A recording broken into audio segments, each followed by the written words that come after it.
can see her lying back in her satin dress in a room where you do what you don't confess.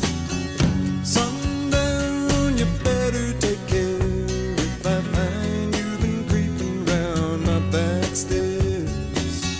Sundown, you better take care if I find you've been creeping round my back stairs. Hey Kevin, this is so good. I love everything about it. It tastes really good, it smells really good, and I even love the can because I'm into birds and it's got a bird on it. So thanks for sending. Thanks for got sending. avocado. It's called alichada.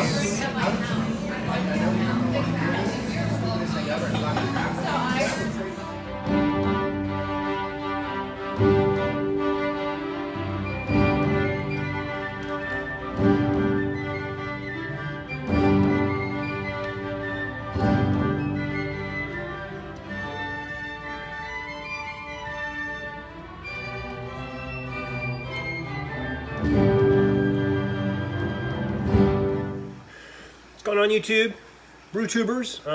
It is Saturday the 12th of December, and man, mid-December, getting close to Christmas, getting excited. And I am doing a blonde ale. I'm calling it conversion ale because that's the kind of craft beer that gets a lot of folks, you know, from drinking like that ricey Budweiser crap to something that's actually good. So it's like a gateway. Maybe I'll call it gateway ale. I don't know. But anyway, it's got 8.5 pounds of two-row, 1.5 pounds of caramel 20, simple malt bill. That's it. I'm gonna have some Galaxy up front and some an ounce of Citra towards the end. So not a big hoppy. A little bit of pleasant hoppy citrus and stone fruit probably, but it should be really nice. I'm using USO5. First time I've used dry yeast in quite a while actually. I made a starter for it just because it's going to be probably, it says 1055 is my starting gravity, but we'll see what, I'll probably usually get a little better efficiency. I don't know, we'll see what happens. So anyway, I am doing a kind of a whirl off right now, getting ready to start sparging into the boil counter.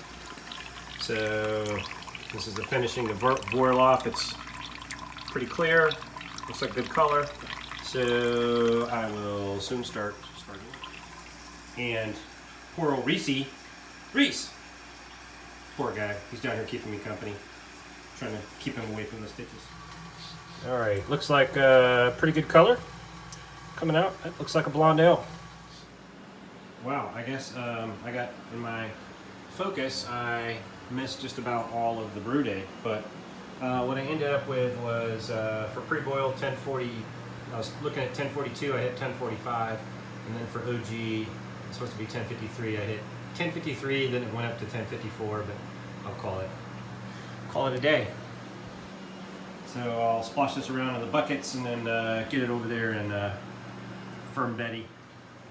And what's up, Reese? You want to watch this? And in goes the yeast.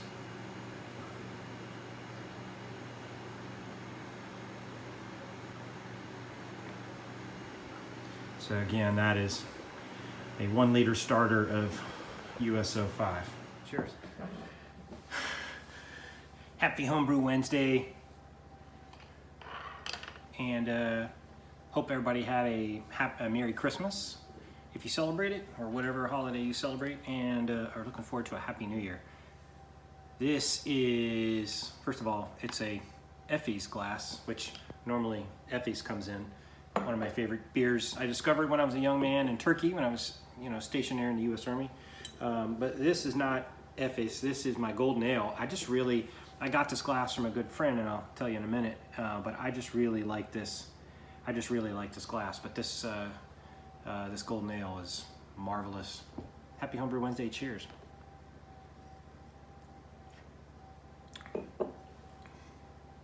Man, that's worth a second sip.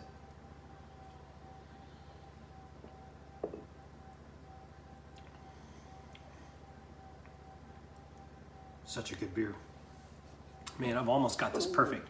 I think I need to do just a little bit of a tweak, make it slightly sweeter. But this thing is so refreshing.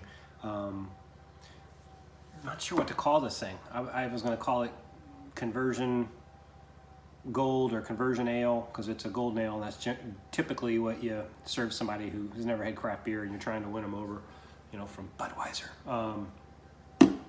But I don't know. Could call it Fool's Gold. It's golden ale. I don't know. I was thinking about calling it Stewart's Gold. The friend that gave me this Effie's glass, he and his wife were down for a Christmas. They're our dear friends from the UK, and we had a lovely time.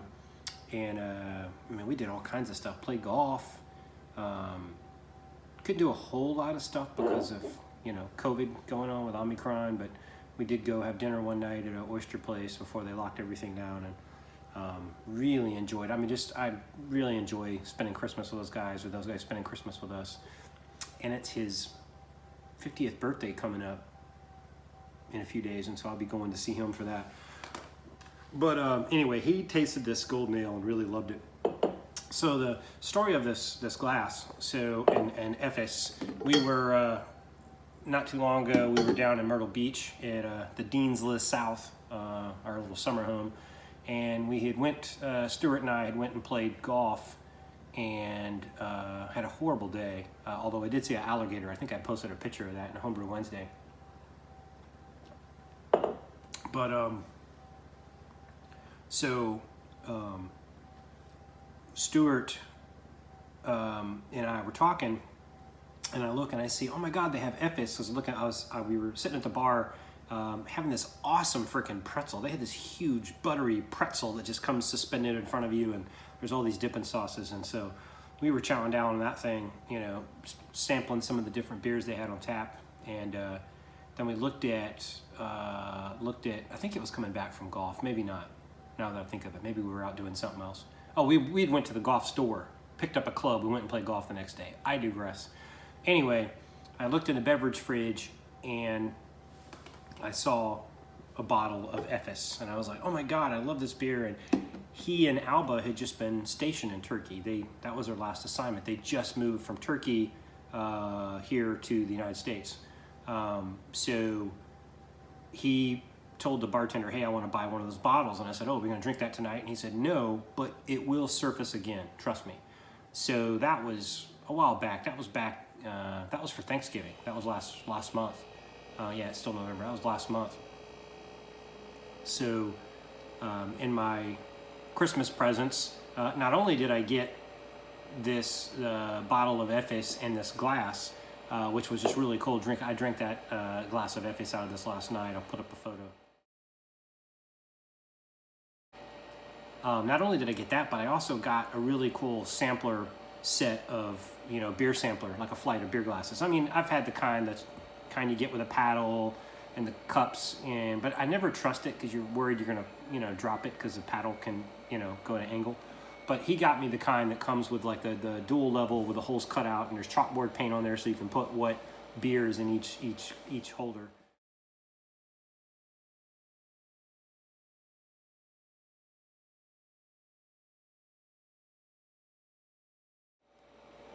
So we man, I had really good beers in there. So I had this golden ale as like the light one. Then I should have had a lager. It'd been nice if I had a lager. But I had this golden ale as a light one. Then I had a Belgian quad, like a 12%er. Then I had, and that one wasn't on tap. It was in a bottle, but it was still my homebrew. Then I had the Irish Red, and then I had an Imperial Porter, and it made a really cool, you know, color. Man, I'm just a hot mess today. It made a really cool, you know, color, you know, spectrum, you know, for the flight. So we sat and played some darts, and we got into playing. We were drinking the flights, and we got into playing like real competitive darts, not like where you're just closing out the you know, the 15, 16, 17, 19, 18, and 20. I'm talking about where you start at 501 and then you gotta go down to 0, and then let's say you have 4 left. You can't just hit a single 4. You have to close out on a double or a triple. So you'd have to hit a double 2, which is really hard because it's that little, you know. So anyway, we played that, and you know, think, you know, I made this rule. Oh, I don't know if I made the rule up. I thought I remember the rule. If you get to, let's say, you know, 16s left and you don't hit the double 8, or let's say you go over, let's say you hit a 19 and you bust it, you got to go back to 180. I think that's how they play in competition. So we actually played that, and the game would go on for a while. Ended up, I beat him 5 games to 4 games, and the last 2 games I won on was really cool. Like this one, I had 15 left, and so I shot a, how did I do this? I shot a 7. I threw it and hit a single 7, which was on one side of the dartboard, which left me 8 left, and then I threw and hit a double 4. I mean, right in the middle. I mean, it was cool. I did that twice, like that kind of, you know, selective and without missing. I mean, it was pretty cool the way I won the last 2 games. But anyway, we had a great time. As far as Christmas, ate a lot. I've already been, you know, hitting the Peloton pretty hard. Probably put on a few pounds, so I gotta work that off.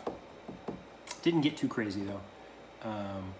And Christmas presents. My wife got me, I have a digital watch now again. I've had a kind of a silvery watch that I wear for work, and that's all I have because my last watch broke. So I haven't had one of these like G-Shocks in a while, so I've been wanting one. She did get me some darts too, but the darts are plastic tips, so I'm gonna have to go buy some new ones. Just got a bunch of stuff. My son got this cool keyboard that he wanted. My daughter got the gift of all gifts. We got her a kind of crossover SUV, a Mazda CX-30. I think it was CX-30, yeah. And it's freaking awesome. I'll put up some video of that. This looks like a car key. This is a car key. You got a car. You got a car. You got a car.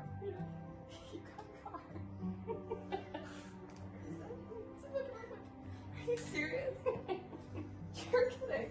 Hold on. There. Hold on a second. Mike! I've got it. Heather, I've got it with code, yeah.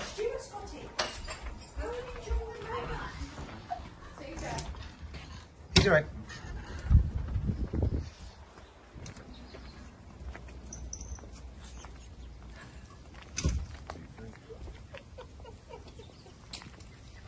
Merry Christmas!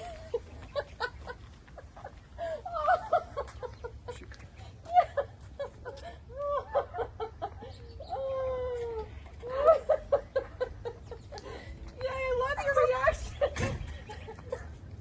It's so pretty. Unlock the door. Let me in! Look at me. Come on, let's get, yeah, I get a piece. I'm filming it, everyone in! Everybody in! Hold the D! Just in case you- And then drive around the block.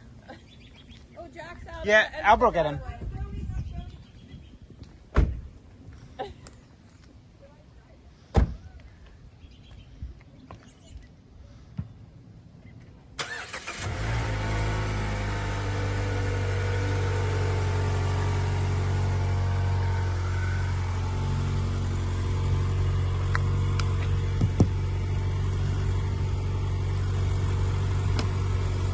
Merry Christmas! My dad's Lorelai, this car is completely broken.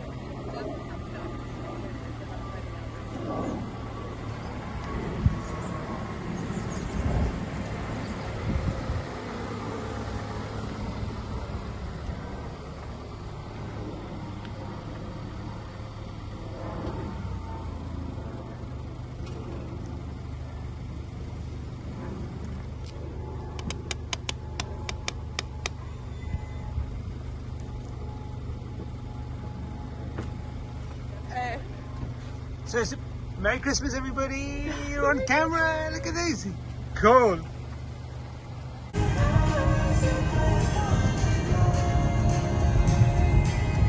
And that's a deer. Oh wow, there's a lot of dead animals today. Oh. Hey, Merry Christmas!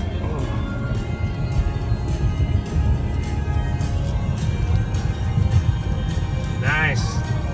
So yeah, she was just beside herself. Complete surprise. It's been hard for me to, I mean, I bought the thing like first week of December and it's been sitting at the dealer's lot. So we went and picked it up on the 23rd, parked it around the corner, and then Christmas Eve after she went to bed, I drove it and put it in the driveway and put the bow on. So that was cool, surprising her. And she, you know, we had asked her a couple of days before Christmas, and hey, so what do you want? She's like, I don't know, this is like the first Christmas where I don't really expect anything or whatever, so it's not really exciting for me, you know. Not that she's looking for gifts, just she doesn't really need anything. She's like, I don't really need anything, and I don't expect anything, so just kind of, I'm just happy to have everybody here. So it was fun surprising her. But yeah, and my wife, I always get her, she gives me a list of what to get her. I can never surprise her. The only surprise that I gave her was this robe that she had me order. I put her monogram, I monogrammed her initials in it, so that was cool. Stuart, my buddy, we got him, or I got him a bottle of single malt scotch, Glenfiddich single malt scotch that was aged in an IPA cask. You may have seen it before, and he was really digging that. Alba, I mean, you know, guys are bad. We don't remember what, you know. There's this video or this meme that my wife thinks is funny where it shows like Christmas morning. It shows, you know, my kids, and it shows the Yoda going, the baby Yoda. Then it shows Dad, and he's like, you know, all surprised. Then it shows the mom, and she's like sitting back. It's the baby Yoda sitting there with a cup of tea, like just kind of sipping, you know, all tired, you know. And there's so much truth in that. So thankfully, Alba and Stuart went out. They needed to go buy an iPhone, so I went to the Apple store with them downtown in DC, and they both bought these brand new iPhones with the cool cameras, like the iPhone 13X Pro or whatever. And the cameras on those, like the guy's like, hey, check this out, and he took the camera and he zoomed in on his skin, and I could see like, probably could see skin mites walking around. But I mean, it was like ridiculous how those cameras, the quality of those cameras. But they both got some iPhones, and then afterwards we went shopping for stuff to put in the stocking stuffer for my wife, because I really suck at that. So Alba, you know, so we figured out that's the new deal. She's going to come down before Christmas. We're going to go out and get all the stocking stuffers. And anyway, we had a wonderful time for Christmas, and I hope all you guys had a good time too. Brewing front. So I just bottled a shitload of beer, and I'm going to start sending out some, I'm going to turn into the beer elf here. Probably I'll ship out a bunch of packages this weekend if I can get my ass in gear. I bottled up probably a whole keg's worth of beer, of different types of beer, yesterday. So, and I already had some beer already bottled. So I'm going to send out a bunch of beer mails. Got to take some to Stuart's birthday in a week or two. But brewing, what do I want to brew next? I think I'm gonna, I don't know. I think I'm gonna do a brown ale or a IPA or something. I haven't been very creative lately. We did talk about doing a beer collaboration in our kind of OG group, and maybe we'll do that. I think that I contributed to this barrel experiment, this barrel aged beer, where you kind of everyone's supposed to brew the wort and dump it into a barrel, but you know, I joined Larmo's group further in southern, down south in Virginia, and wasn't able to get down there, so I just paid the guy some money, and he brewed a double batch and put one in for me. So whenever that thing's ready, I guess they're going to age it for a few months, but I got that coming up. But other than that, yeah, and at some point I'm going to have to figure out what I'm going to do with these what do they call them? The aged hops that you use for things like lambics. So maybe I need to do a lambic or something. But oh, and I discovered kombucha, I don't know how you pronounce it. It's fermented tea, but I'd gotten some sent to me from Dan Desilets a long time ago, and I liked it. And then Alba, our friend, came down, and she drinks kombucha and gave me some, and it had like orange peel in there or something, but man, it was good. So went out and bought some of that from Costco, but I need to start brewing some of that. My wife doesn't want me to start another project, but it's going to be hard not to, because I really like the kombucha. So anyway, all right, I'm going to go, so I don't make this video too long. Have yourself a happy homebrew, a happy homebrew Wednesday, and an even better Happy New Year in 2022. Cheers, everybody. Stay safe.